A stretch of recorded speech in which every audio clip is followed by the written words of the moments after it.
Now, a lot of property investor news subscribers will be looking at commercial conversion and thinking, that's a different strategy, that's completely out of the remit of what I usually do.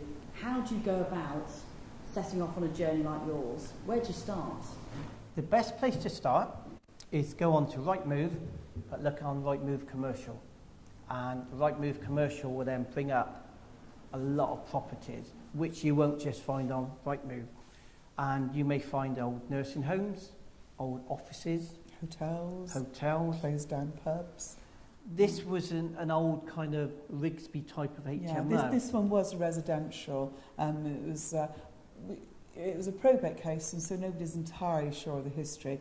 But from the layout, it appears to have been some kind of historic HMO. But not the ones that nowadays we kind of all aspire to. But it still came under commercial. Yeah, because of the ground floor.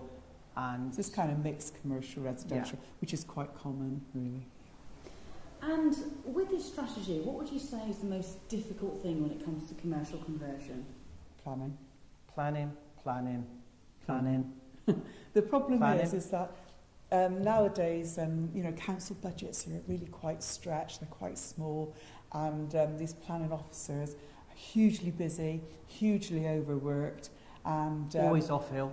Trying to get hold of them often can be really quite challenging because they've got so much work to do and not enough people to do it, and so they've got these tight deadlines to work towards, and sometimes it can be a real struggle to get the planning and get everything sorted. But the most important thing we find is to keep up a really good dialogue with them. Well, not us personally, but our planning consultants.